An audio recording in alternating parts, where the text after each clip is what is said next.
Good morning and welcome to the debate show. I am BA. I have with me Jack Hirsch and James Martin. I hope you fellas are doing fine this morning, this 8th of December. I always got to look at my calendar. I don't understand why I can't keep up with my days. I'm getting old. Anyway, and I can't use that excuse because Jack has got me beat there. Anyway, I hope you guys are doing great this morning. We have three pretty good questions to start off with as far as debate goes. The first question being, is Tom Brady is finishing up his second season as an NFL broadcaster for Fox. Has his time in the booth been a success? Go ahead, Jack. No one was rooting harder for Tom Brady than me to be a big success in the broadcast booth. And if he was just another guy, a no-name who was hired by Fox, I'd say, yeah, he's okay. He's fine. He knows the game. He explains to us what's going on the field. But with that said, the answer is no. This is Tom Brady. He's getting paid $37.5 million a year to show up on Sundays. Well, he shows up, I guess, a couple of days before. My feeling is the Fox crew shows up on Friday, prepares for the game Sunday, then he flies out. He was supposed to create a big buzz. Yet Tom Brady is more conservative in the booth than he's ever been on the football field. I mean, he never says anything controversial at all. He never goes out of his way to criticize the player. He's just explaining the game in a way we see it. I don't need him to say a lot of the things he says to me. Now, don't misunderstand me. I wasn't the biggest Greg Olsen fan. Greg Olsen is good, in the booth. He's good. He's very good. I like listening to him, but he's not exceptional. He's not John Madden, the type of personality. Greg Olsen didn't blow me away. So when Tom Brady replaced Greg Olsen, people were talking as if Greg Olsen had some sense of entitlement. To me, he had zero sense of entitlement to stay in the number one role. And what Fox did was what teams did. If you can get a Tom Brady as your starting quarterback, whoever else is in that role, takes a secondary position. And that's how it was in the broadcast booth. Tom Brady hasn't created a buzz at all. It's as if he doesn't want to antagonize anyone. It's as if he doesn't want to create any controversy. And his thing is, I'm just going to do my job. I'm just going to call the game as I see it on the field. I'm not going to call a player out for being lazy, unmotivated, making a foolish play. And if I have any criticism, I'm going to make it so gentle that no one's hardly going to notice, but then I could still say, well, I took him to task for not doing this, not doing that. This is Tom Brady, one of the big all-time names in sports. What buzz has he created in the booth? And I don't want him to go out of his way to just be over the top. Yeah, I want him to be himself. But I'll tell you this, guys, we know this for sure. When Tom Brady was a quarterback, he lit into his players during practice, during the game. He was animated. He was a real leader. That's something he's not in the broadcast booth at all. And even though he might be adequate, yeah, adequate's not good enough. Okay, so to me, hasn't been a success. It hasn't created a buzz. We hardly even notice it's Tom Brady in the booth when we're listening to him, guys. It could just be anyone. So when Tom Brady started in football, nobody knew who Tom Brady was. When he was a rookie, he came in only if you unless you're a Michigan fan, you really didn't know who Tom Brady was. You didn't weren't expecting him to start. You weren't expecting him to play. That was Drew Bledsoe's team. But lo and behold, here he comes. And once he got a hold of that ball, it wasn't perfect. It wasn't great. But it was definitely good and manageable. But as time went along, Tom Brady became Tom Brady that you knew. He didn't start out as Tom Brady. And I think being in a success in a whole nother industry that he's never done is probably going to be take time. It's going to take time. I mean, that's a whole different industry. Michael Jordan, when he became a general manager, became the owner, totally different than what he was doing when he was playing ball. And to be honest with you, he never became a true success at it. It's going to take time. I think he's better this season than he was the first season. So to me, in essence, if you're improving, that's a success. It's just not a Tom Brady like success. It's not a finished product. So I'd say you got to give him time, Jack. It's going to have to be a little bit more time. Now, mind you, is he Tony Romo? Tony Romo was kind of like uh, uh, uh, what do you call those guys? The guys that are really smart. That I can't think of a savant. Tony Romo. He seemed like a savant coming out into this industry, and he had great chemistry with Jim Nance. Does Tom Brady have good chemistry with Kevin Burkhardt? I think so. I think Tom is just a different dude. He's a little different. And now you saying that he didn't have anything controversial to say. He's had a couple of things. I think he had some issues with what's the quarterback in Tampa Bay?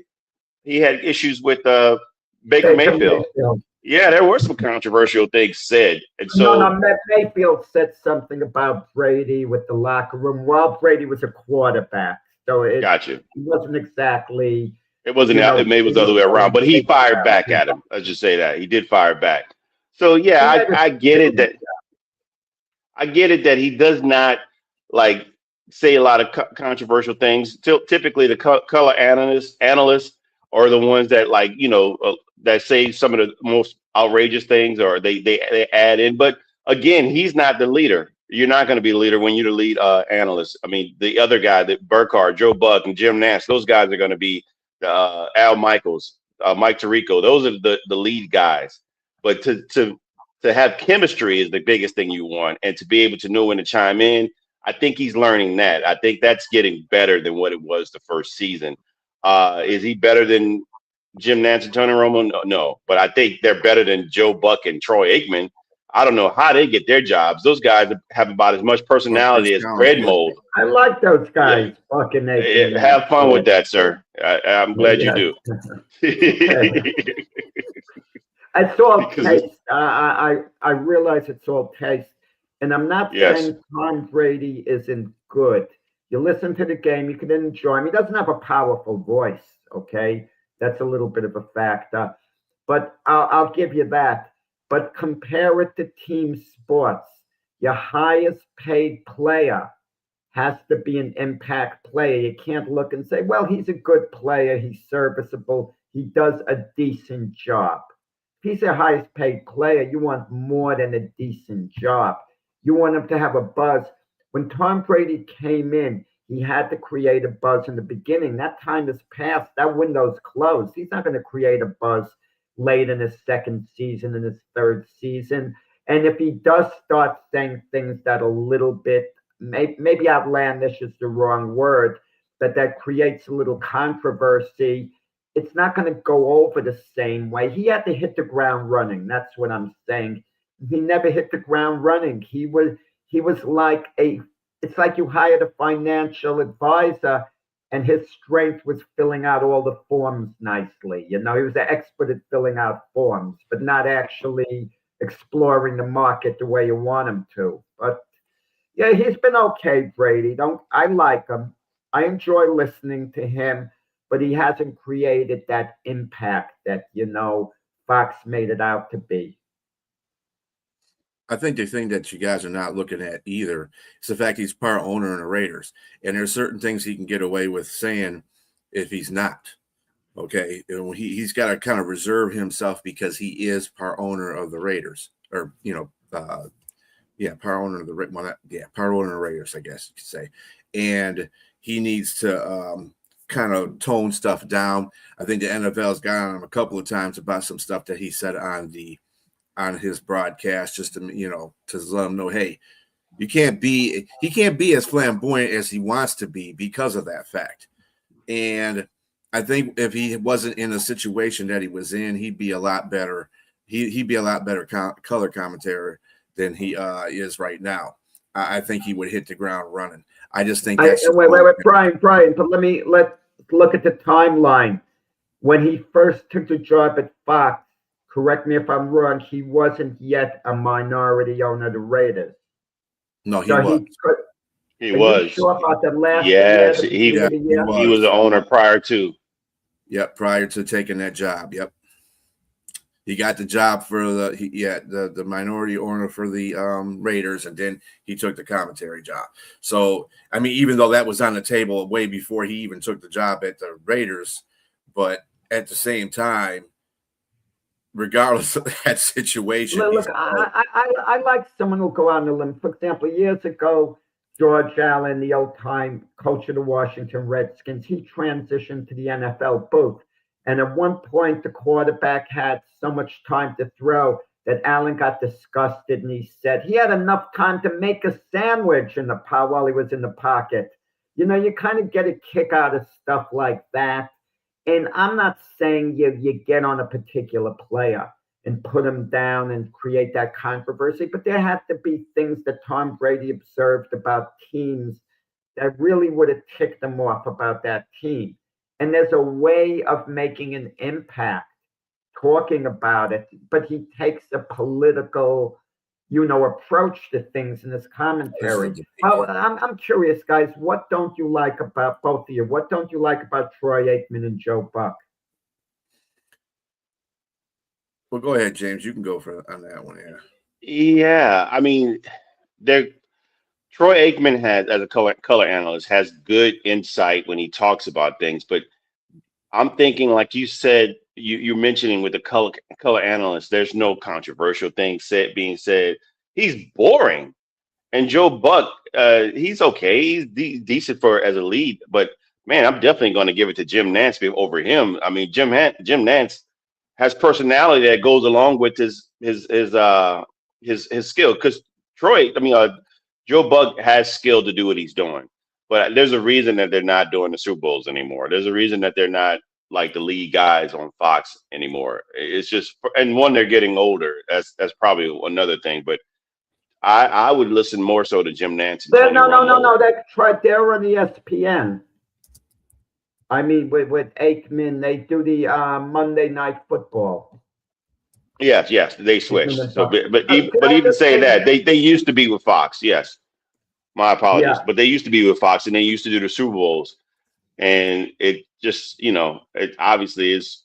It was most people didn't like. They just didn't provide a lot of excitement. I wasn't like if a great play is happening, I got excited because I saw the great play. Because a lot of times there's a great analyst or color commentator. If there's a play going on and it's exciting, you're going to listen more to what they're saying. I mean, they're almost distracting to the point like, wow, that was great. Like a great take on that play. I never got that from Troy Aikman or Joe Buck. It was just okay. I just, I wasn't moved. I'll just put it that way. I think Joe Buck is a better color analyst on baseball than he is on football. I don't really have a problem with Joe Buck at all. I don't have a problem with Troy Aikman. Troy Aikman, it's kind of like when Tony Romo started off. Tony Romo hit the ground running. And I really like listening to Tony Romo because he had a lot of really good insight on the game. But over his years of broadcasting, though, he's kind of went limp. He's just like, it's like, really, Tony? Okay, what happened to all your? Yeah, he's just. I'm not understanding what all happened since when he joined the broadcasting booth. It's like, dude, you were so insightful. I enjoyed listening to you. Now it's like, dude, I can't. It's like watching a show that you watch for a long period of time. You really enjoy the episodes, and then they just take a turn in the script, and it's like, what? I'm not watching this. That's exactly what Tony Romo is to me. I don't like Chris Collinsworth. I'm gonna tell you that right now. That dude gets on my nerves. He is irritating. So, I mean, that's my opinion. I think it's a general opinion of a lot of people too, because as many comments as I see after the games or during the games, when people are chatting about it or whatever the case may be. But that guy is a happy commentator. I don't know what you say he's a happy commentator? But can I say something? You want the commentators to be knowledgeable in all aspects of the game. And for a lot of the Jet games, you guys don't hear it where you live. I hear the game. We have Jonathan Vilma, former Jet also, Saint, the whole bit, giving his commentary. And he's talking about the Jet quarterback situation. And he's saying the Jets have a lot of draft capital. They can trade 2 number 1 draft picks to the 49ers for either Brock Purdy or Mac Jones. And I'm thinking, this fool actually thinks, Mac Jones is worth 2 number 1 picks. A guy who went for a 6th round selection, who's been traded. Are you out of your mind? You understand the game? I mean, he said that? 2 number 1 draft picks for Mac Jones. What an idiot. I mean, come on. Are you kidding? I mean, how do you say a remark like that? How do you say a remark like that? He did play linebacker, so you got to give him a little slack. No. Maybe there's too many he hits. might be still it's too many hits to the head, maybe, possibly.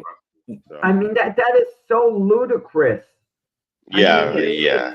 Mac Jones, 2 number 1 draft picks. Can you imagine the 49ers phone rings? I mean, and they get 2 number 1s for Mac Jones. Oh, they can't wait to ship him off to New York.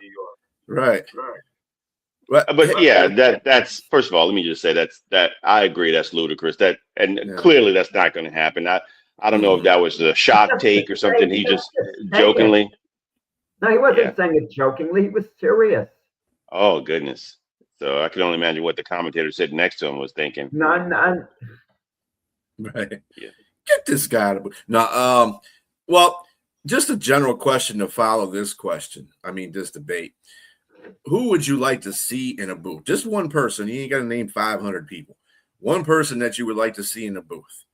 And Jack, I'm going to give you that one. Who would you like to see? Wait, it's not just one person broadcasting the game. Yeah. No. I mean, one person you want to see broadcasting the game with somebody. I always liked Al Michaels. I think him going over to Prime for the Thursday night games, he kind of lost his mojo doing that because his first season at Prime, there were a lot of bad games. The games have gotten better. But I think the Sunday night football audience is the best of all to get. That's my opinion. I don't know what you guys think, whether it's Monday night, Sunday afternoon. I think Sunday night. By going to Thursday night, you lose something off your fastball. But Al Michaels has always been like a favorite of mine. What about you, James?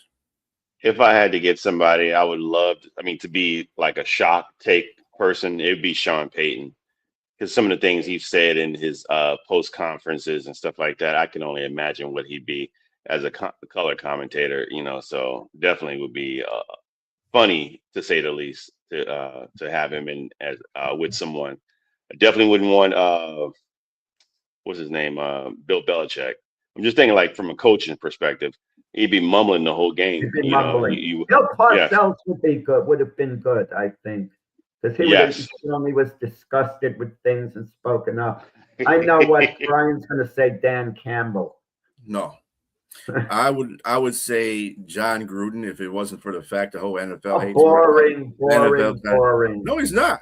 He actually has done color commentating before, and he is funny, and Yeah, he knows his he had stuff. some good stuff. Yeah, he has some good stuff. He was Okay. kind of like, I'm not comparing him because I don't put anybody above John Madden because John Madden was like to me the ultimate color commentator, but he's up there. He's up there with him at least. I don't see and as much as I saw of him on there, I said I don't know why they took him off. Maybe he was just being too real for him because that dude was on point with a lot of stuff. He was funny as heck, because he would have a little couple things he would say about the teams and the players, why didn't he do this? Well, he must have been, he must have had a hiccup or he say some stuff out the box a little bit sometimes. And that's what I thought was entertaining about him. I like Tony. And that's what color commentary is being entertaining. That's whoever can entertain you the most when they're up there calling the game. That's what you want to see or want to hear. I think Tony Dungy's pretty good. I enjoy listening to him. Tony Dungy's good too. Yeah. Like Tony. You guys like Tony Dungy? I love Tony Dungy as a coach. I loved him as obviously a player prior to the Steelers, but Tony's kind of boring, man. I mean, I guess for me, if you're a color commentator, you're supposed to bring a little bit of more flair. Or you're supposed to add to what the person is doing, and he just didn't do that for me. I like when he gives his analysis on. Is he still on Sunday Night Football? He doesn't talk anymore. I don't think he still does that. Yeah. So I mean, him and Rodney Harrison. Yeah, when they do their takes, I'm good on that. But as far as being in the seat, man, to call a game, oh no, sir. Tony. Yeah, I can see where you're coming from right there. I would probably have Herm Edwards on there. Oh, there you go. Herm is kind of in left field. He does some ESPN now. He's likable. The thing about Herm Edwards, when he was coach of the Jets, a coach anywhere, he was the type of guy you could bump into him before I got in his car and wanted to talk football with him, and he would just hang out with you for 5 minutes and talk. I mean, he was that type of down-to-earth guy, no airs about him at all. So he was a very likable guy, but Herm is Herm, he's kind of a little over the top with his enthusiasm. Good person, though, it seems. Without a doubt. Yeah, you got to have that. Play to win the game. That's right. And he's always going to be known for that comment. Yeah. All right. Speaking of New York, did the New York Mets do the correct thing in letting Pete Alonzo leave via free agency? I'll give this one to James. Yes. Baseball, my favorite sport here. Definitely. But look, yes, I'm learning. So Pete Alonzo put him on a spot. That's okay. That's okay. I'll take it. I love challenges. So Pete Alonzo has become the face of the New York Mets team, and they let him go. I mean, I know they offered him in 2023 $158 million, a 7-year contract, but he didn't take that, and they're looking to move forward. So I say yes. I say yes because they want to go more in a defensive strategy. They want a little more defense on the team, and Pete doesn't really have that. He's more known for his power. He's more known for hitting home runs. He took over Darryl Strawberry's record. So he's the all-time home run hitter there in New York, and no longer is he there. He's got a contract where he's 31. So I'm not saying he's on the wrong side of 30. You could play, still play at a high level in baseball, but again, not having a defensive presence in the outfield, they're looking to get other people like Cody Bellinger. I think there's a name's been tied to the Mets potentially, coming in and taking his place. And I'm not saying he's going to be anything, offensively, but to tie in with Francisco Lindor, the shortstop. I think they need to have a good plan in place if you're going to replace a guy like this. But if that's their strategy, that's what they need to do. What did they win last year? They came in second in their division. And did they do anything with him, to be able to, besides the miracle second coming of the miracle Mets the year prior, last year? I mean, it's just, and you have a star there already now. You have an offensive star there. In Juan Soto. So he was expendable. They let him go. You don't want to pay him that. You don't want to match 155 million for 5 years. I don't have a problem with that. They just need to make sure that they have something in place, a plan in place, and it seems like they do. I think they just want to go defensive. You don't pay that extra money there. You get some other guys here to go that direction, and you build around Juan Soto. So I think they did the right thing. Well, just good luck to Juan Soto when he gets up this year. Unless the Mets make a big move, the guy hitting right behind him was Pete Alonzo. That meant Juan Soto was going to get pitches to hit because Alonzo was up next. But this is more than a baseball decision. I'm a Yankee fan, don't get me wrong, but I know the Met fans, they love Pete Alonzo because he was homegrown. He was one of them. There's a such thing as legacy players. There are very few legacy players that any sports franchise has, very few. And when you have a legacy player, you do everything in your power within reason to sign them. Everything in your power. We saw what happened with the New York Giants in football. They had a legacy play in Saquon Barkley. He should have been a career Giant. The fans loved him, but they move on from him because an owner's listening to a GM. And we see the way that turned out. Okay. And the same situation here. Steve Cohen, the Met owner, is worth $22 billion, guys. $22 billion. That means with revenue sharing, penalties, this and that, he could afford to even lose a couple of $1 billion. What's the big deal? He'll go from 22 million to 20 billion, 22 billion down to 20 billion. But with interest, he'll be back at 22 billion before you know it. Okay. So I don't want to hear money this, money that. Met fans loved Alonzo. James brought up a meaningful stat. In 2023, the Mets offered Alonzo a 7-year extension for a little over $22.5 million a year. Somewhat reasonable at the time. Somewhat. Alonzo thought he was worth more and could get more, and time kind of proved him right because with the past 2 years, with what he got paid, with the following 5, the difference in money between 158 would have been 47 million because he's earning 205 million during that time instead of 158. So Alonzo was smart not to take that deal, as it turned out, even though it wasn't unreasonable.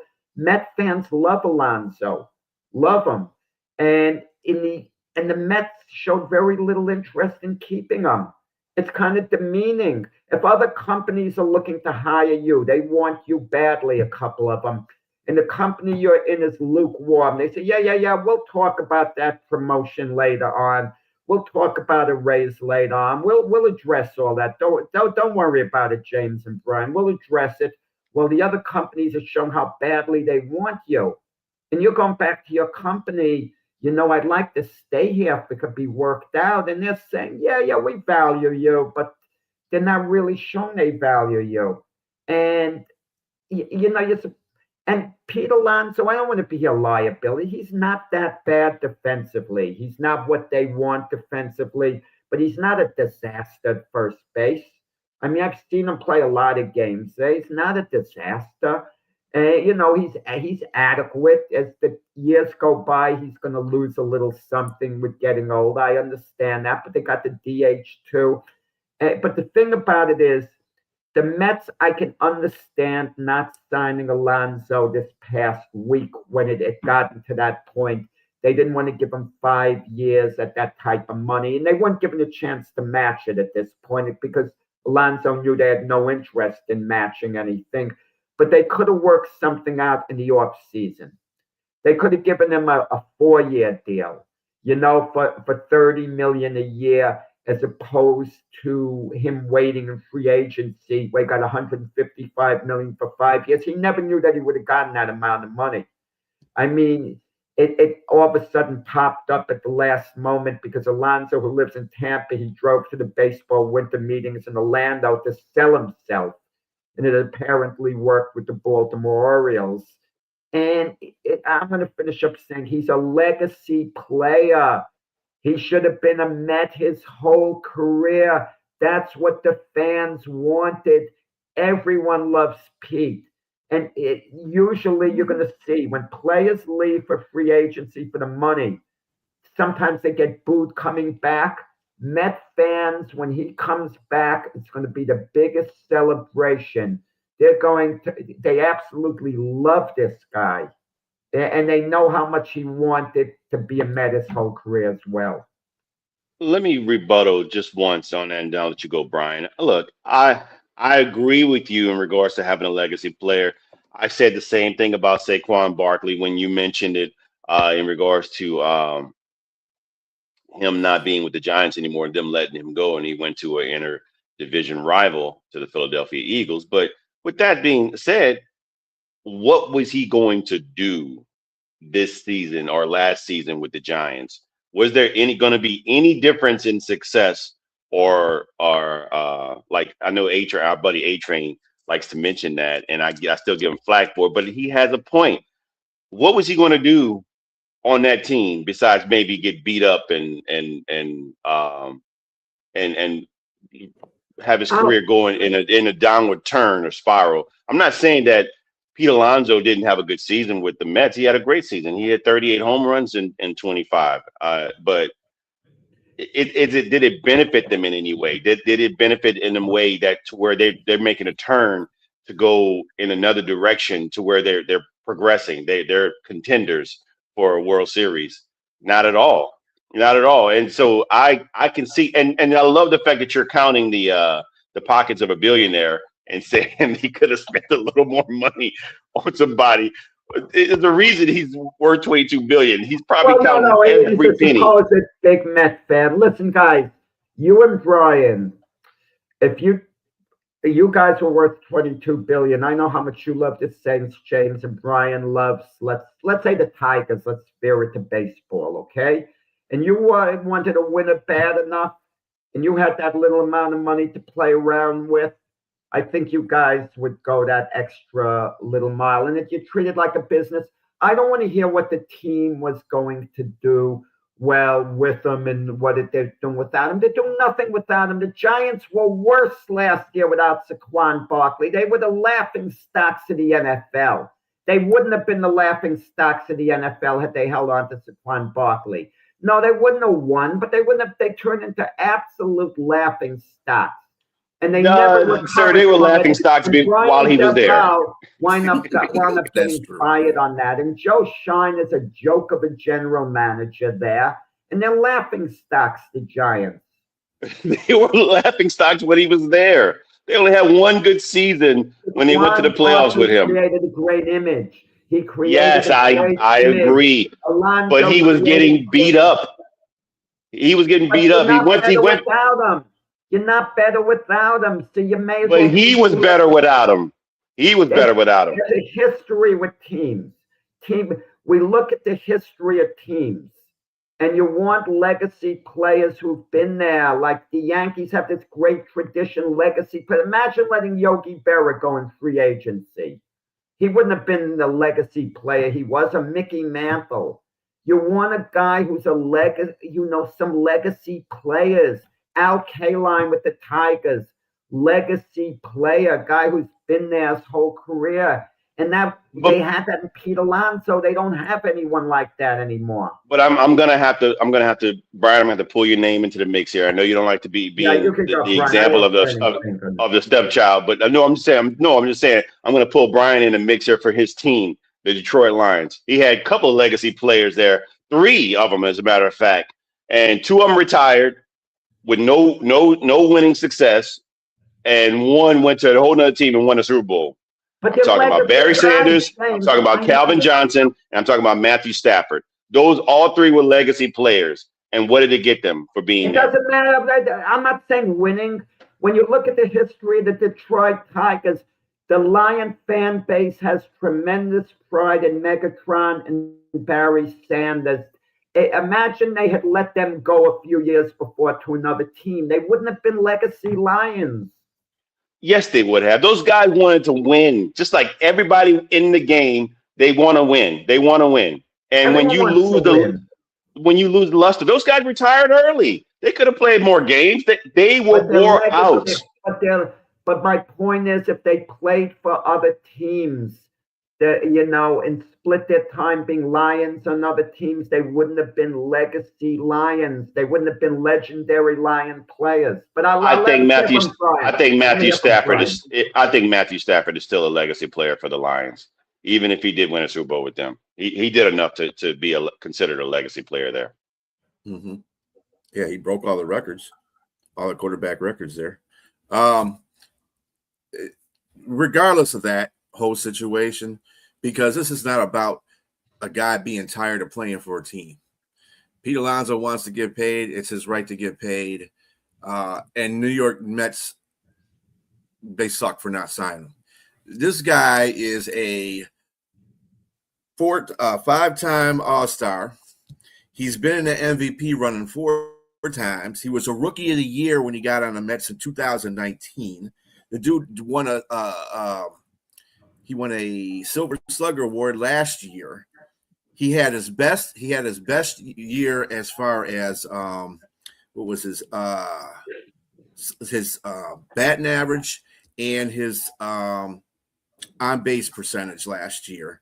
He still put up numbers, and I don't understand why you wouldn't sign a guy that is, he's only been playing there for 7 years. Come on. Sign a guy so he can play until he ends his career there. And the dude's putting up numbers. He's still playing good. Whether he's 31 or not, who cares? He's still playing well. You can't if everybody pays people on projections, I mean, there's people that are out there killing it at 35, 36 years old in the sports. So I don't want to hear that either. Oh, you're getting old. Whatever. This dude is still putting out. He's still putting out performances. He's helping the Mets whatever way he possibly can. And that's all you can ask of him individually. So that was dumb. They should have paid him. To your point, Jack, yes, he's a legacy player. You don't let players like that go. Yeah. You don't. He's putting up his average is pretty decent over the 7 years he's played for the Mets. I don't understand it. I just don't understand it. But whatever. I guess the guy's trying to save some change. Whatever. I hope he finds somebody that can replace Pete Alonzo for the next 4 or 5 years, whatever the case. But I don't agree with it either. I think it's stupid they didn't pay him. Okay. Next question. Is it time for the Cincinnati Bengals and Joe Burrow to part ways? And I just go ahead, Jack. Well, this is one of those questions you could go back and forth on. But I'm going to say, yeah, they should. It's gotten to the point, and I know Burrow's a great quarterback. I mean, we all agree on how good he is, I think. But if you can't stay on the field, you're not helping your team, bottom line, no matter how good you are.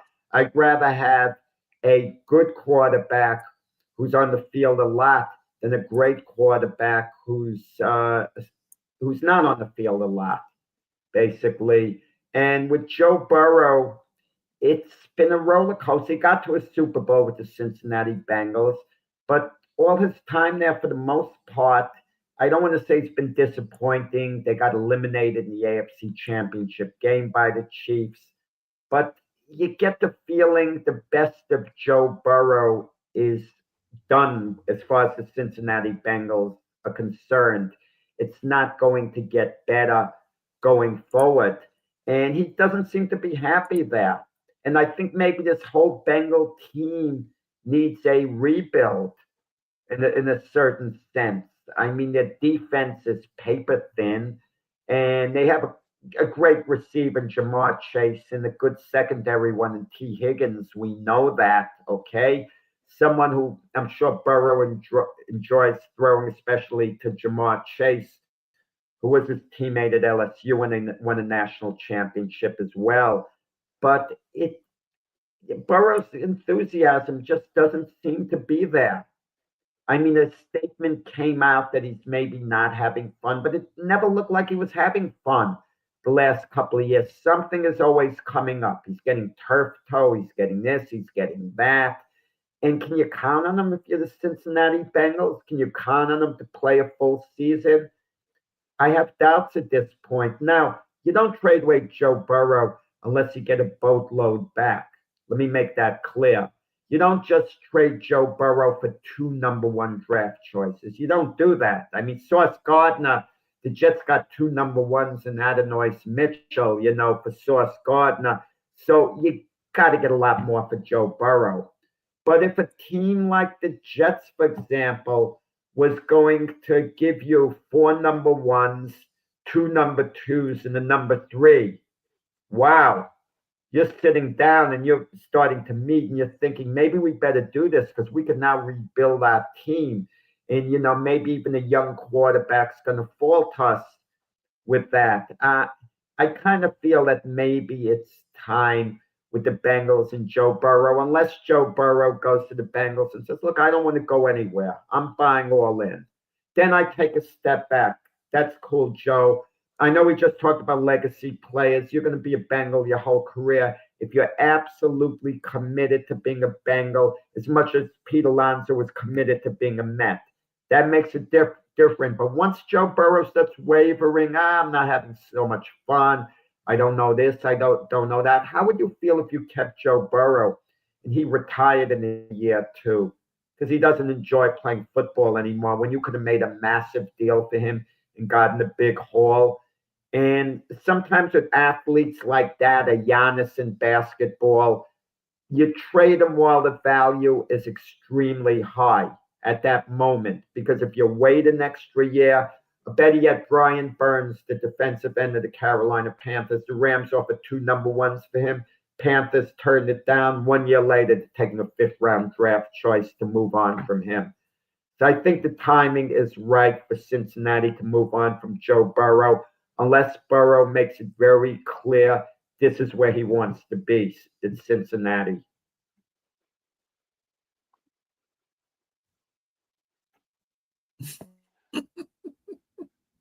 Two words. Heck no. There's no way if I'm the Bengals organization, even if I am dysfunctional, even if I have shown history to be not a great organization. How often do you find a Joe Burrow? How often do you get a quarterback in a situation where he's the top cream of the crop? He's the top of the barrel. He's up there in the upper echelon, top 5 quarterback every year, even if he does get hurt. Why does he get hurt? I mean, look, it could be a combination of things. It could be the organization not putting the proper alignment of offensive linemen around him. I mean, even though I think everybody has that problem around the league, where they just might be one of the worst, if not the worst.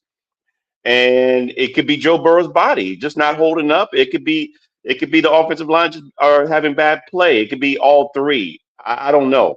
But what I do know is Joe Burrow last year threw for 4,900 yards, 43 touchdowns, 9 interceptions.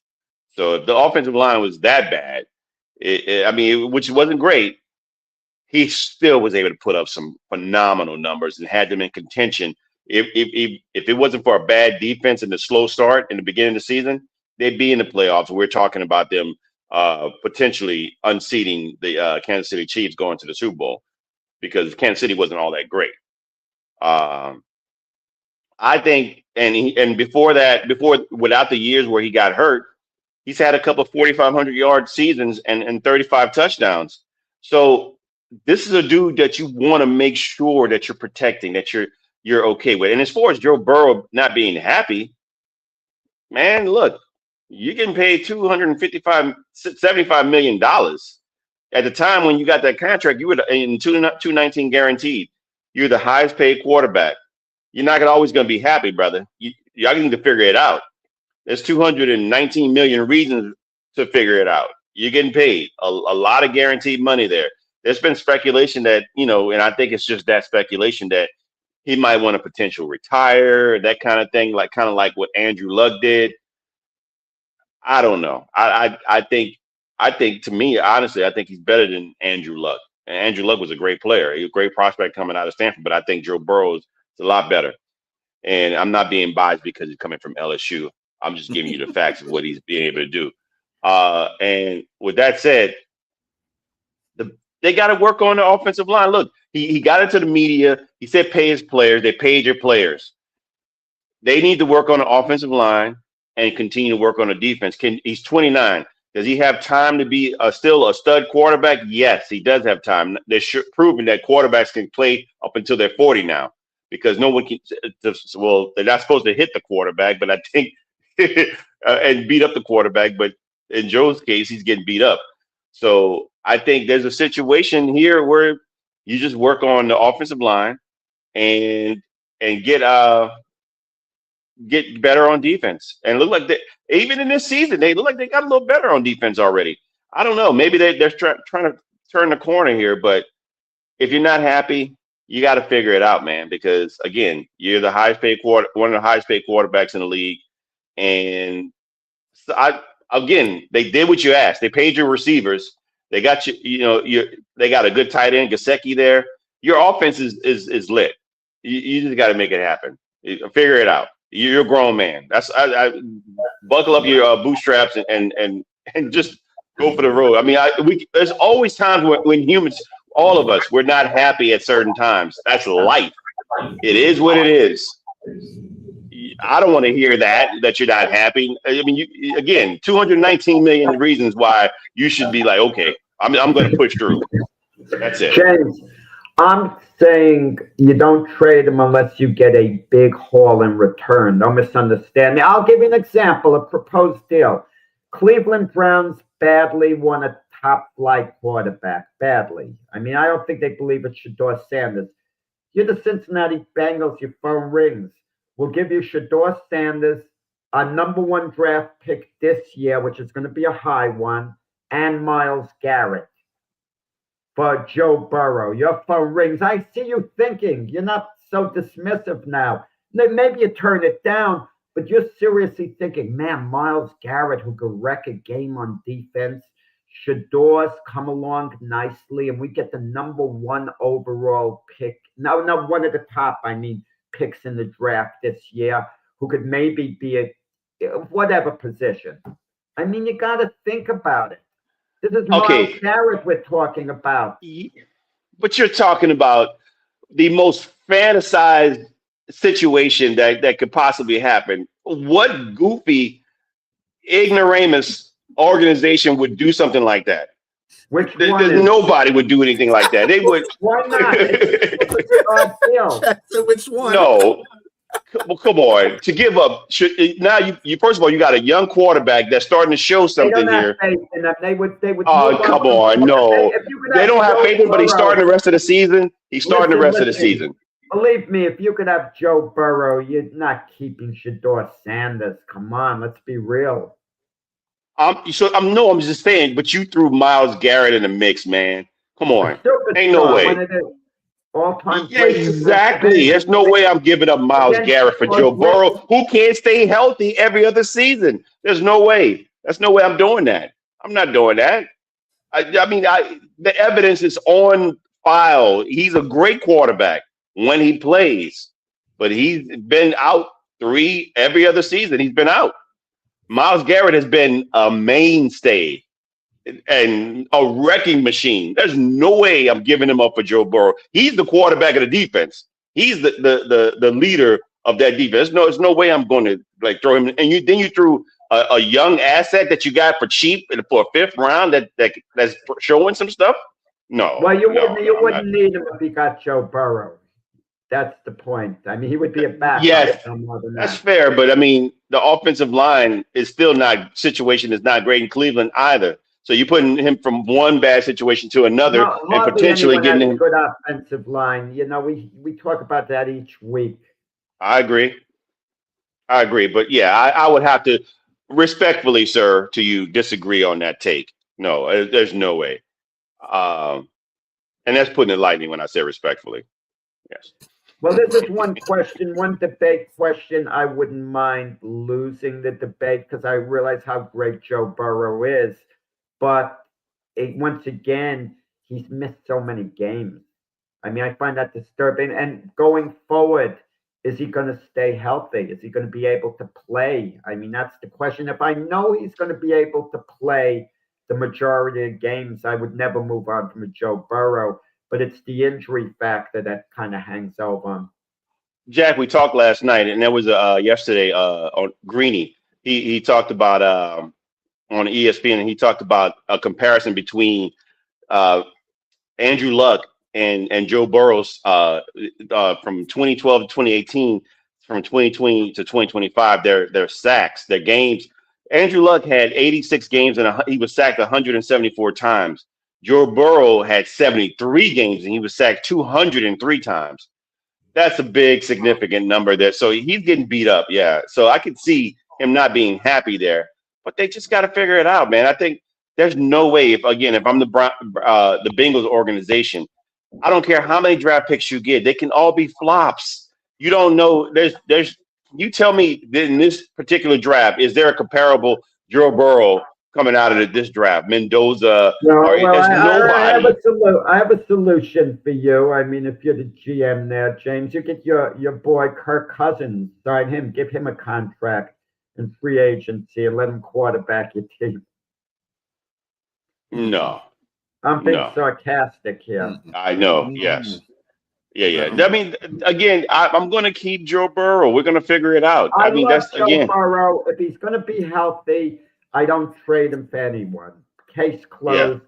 I'm not entertaining any phone calls. He's my guy. He's my quarterback. End the discussion. Okay. But once again, I do have to sit down and give it serious thought. Do I think he's going to be healthy going forward? There's so many places you can go through for this debate here because you mentioned earlier about Calvin Johnson and Barry Sanders. And Barry Sanders retired because he lost the love of the game. And the reason why he lost the love of the game, guess why? Because the Lions weren't putting anything around him but him. And if you have to be the one getting the job done all the time, that wears on you. I think the same case happened to Calvin Johnson, too, besides his back pain, which he had since he was at Georgia Tech, by the way. So let's not even get that started. But it gets to a point where you're willing to play through pain if you're getting results from it. If you're not getting any results from it, what's the point? And you want to – both those players were loyal to their team. I think Joe Burrow wants to be loyal to this team, and I think he put that out there just to say to Cincinnati, hey, and to the point that James, 203 sacks. You have an offensive line problem. I know everybody in the league has an offensive line problem, but some are more than others, and it's just percentages. And if you're getting sacked 203 times over your career, you can't even make it through 2 or 3 seasons. There's a problem. That's an issue. And if your GM doesn't understand that, your ownership doesn't understand that, then they don't need to be in football. Because that's your priority. And talk about trade and stuff like that. I don't care if you trade. Garrett is on a team that is not a winning team. The defense is great, but are they winning any games? That's the point. Garrett can have 400 damn sacks in a game or in the season. But if they're not winning, what does that make anything? You know what I'm saying? It's going to wear on him too. So trading for him is not going to be the situational help that they need. They just got to get good football players in there that want to play football, that understand the game, and they have. I always got to refer to this every time we talk about this. But Dan Campbell and Brad Holmes are epitome of that. They get football players in there that want to play the game. You don't know half these damn players that play on this team, but it seems that they win because they got that grit. They are out there playing football. That's what you want on your team. I don't understand why GMs don't do that. You don't have to get somebody, you don't have to trade for somebody that has 400 sacks because it doesn't make a difference. That's one person. And you're paying a big contract to that one person. Who else are you going to have on the line? This is the thing I didn't like about the whole Higgins and Chase thing. Keep Chase. Higgins, you could have let Higgins is already on his 4th concussion already in this season. We could have let him go. I mean, he's a great receiver, no doubt. I'm not saying that. But he hasn't played for 2 games because of these concussions, and he's not playing this game this coming up Sunday because he's got a concussion. Dude, you don't put your money on protecting your quarterback if that is your invested, and then that's your franchise. Good teams do realize this. Philadelphia realizes this. Detroit realizes this. At one point, the Chargers realized this too. I mean, both their tackles are gone for the rest of the season, but they had A1 tackles at those positions. So, I mean, you got to protect your quarterback. Everything is started about it in the trenches. So, and work its way out. If you happen to get a Joe Burrow, you want to do your best to protect that guy. The Rams do the same thing with Stafford. We got to protect Stafford. And the difference between, and this is what I say, the difference between Tom Brady and all the quarterbacks in the league. Tom Brady takes pay cuts to help get an offensive line around him because he knows an offensive line is vital to the offense. He's got to get those people around him to protect him so he has time in the pocket and throw. I want to see some of these quarterbacks take pay cuts for that to happen. I want to see Joe Burrow take some of his 219 and say, you know what?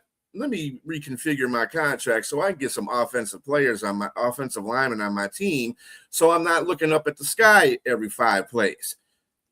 That's ridiculous. He shouldn't be getting sacked 203 times. He took a team to a Super Bowl, and he was sacked the most times that season. He took a team to – that's how you know how good of a quarterback he is. And I think what it is, management just sits there and ignores that. The thing, oh, well, he got us to a Super Bowl and he got sacked so many times, so we can't really say the offensive line. No, you're gonna wear that guy out. He's gonna get permanently hurt where he can't play anymore because you don't address what you need to address. I don't think they should trade Burrow either, but at the same time, they should make better decisions in getting people around him. You can't do that. You see how Detroit did Barry. You see how Detroit did Calvin Johnson. That right there will tell you. You got two Hall of Fame players right there. They quit because that team didn't want to do nothing to put stuff around him. And Stafford said, hell, I'm not going to be here for another change of regime. I'm going to L.A. because y'all just keep wishing. I've been under 6 or 7 offensive coordinators in my last 12 years. I'm not going through that again. And I don't blame them. And you don't want that from your quarterback. You don't want Burrow to do that. You don't want Burrow to lose love for the game because you're not doing your job as an ownership. And to bring it to your point, what you mentioned earlier about players willing to play through back pain. Look at Matthew Stafford playing through back pain because he knows they have a great opportunity to get to another Super Bowl. They won one, and now they have an opportunity to get to another one. Players will fight for you if you're putting them in position to succeed. They will definitely do that. I agree.